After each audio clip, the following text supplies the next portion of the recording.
अपनी पत्नी को दानव के चंगुल से छुड़ाने गए लखन को दैत्य दंभिकासुर छल कपट से झूठ बोलकर पत्थर का बना देता है। लखन के पत्थर का बनते ही दैत्य दंभिकासुर जोर जोर से शैतानी हंसी हंसता है। बड़ा आया था मेरी 7 गुत्थियों को सुलझाने वाला। उसकी शैतानी हंसी से सारी वादियां दहल उठती हैं। घिनौनी हंसी हंसता हुआ दंभिकासुर अपनी गुफा में जाता है और राजकुमारी चंद्रकला से कहता है, एक कीड़ा आया था बाहर, कह रहा था तुम्हारा पति है। तुम तो बड़े बड़े दावे कर रही थी कि मेरे पति को जब मालूम चलेगा तो वो मुझे छोड़ेगा नहीं। अरे उसे मसलने के लिए तो मुझे अपने हाथों की भी जरूरत नहीं पड़ी। एक छोटे से झूठ से ही विचलित हो मिट्टी में मिल गया। इतना कह दानव जोर जोर से हंसता है। दंभिकासुर की बात सुन राजकुमारी चंद्रकला एकदम सन्न रह जाती है, मानो उसके शरीर में प्राण ही न हो। कुछ देर बाद जब थोड़ा होश संभाला तो रोती गिड़गिड़ाती हुई राजकुमारी बोली, दुष्ट दानव, क्या किया तूने मेरे पति के साथ? ऐसा नहीं हो सकता, मेरा पति नहीं मर सकता। कह दे कि तूने मुझसे झूठ कहा है। राजकुमारी चंद्रकला की बात सुन दंभिकासुर बोला, मूर्ख स्त्री,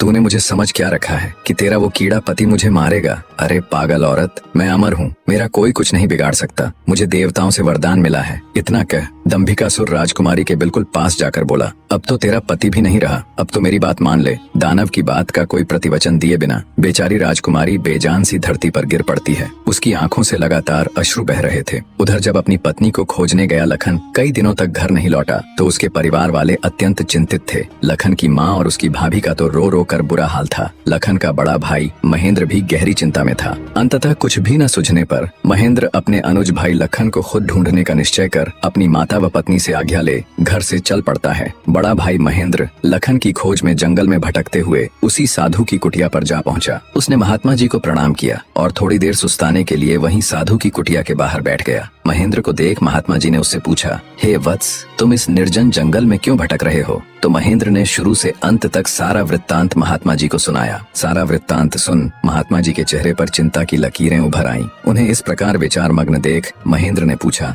हे महाराज, मेरी बात सुनकर आप किन विचारों में खो गए और आपके चेहरे पर ये चिंता की लकीरें मैं साफ देख सकता हूँ। इसका क्या कारण है गुरुजी? महात्मा जी ने गंभीर स्वर में कहा, हे वत्स, मैं तेरे भाई लखन को जानता हूँ। वह भी मेरे पास आया था और उसने मुझे सारा वृत्तांत सुनाया था कि कैसे वह राक्षस उसकी पत्नी को उठा ले गया। महात्मा जी की बात सुनकर महेंद्र एकदम स्तब्ध रह गया। उसकी आंखों में आश्चर्य और चिंता के भाव उभर आए। महेंद्र बोला, तो कहाँ है मेरा अनुज महाराज? वो ठीक तो है? वो घर क्यों नहीं लौट रहा? हे महाराज, कृपया जल्दी से मुझे बताए, मुझसे सब्र नहीं हो रहा। बने रहे।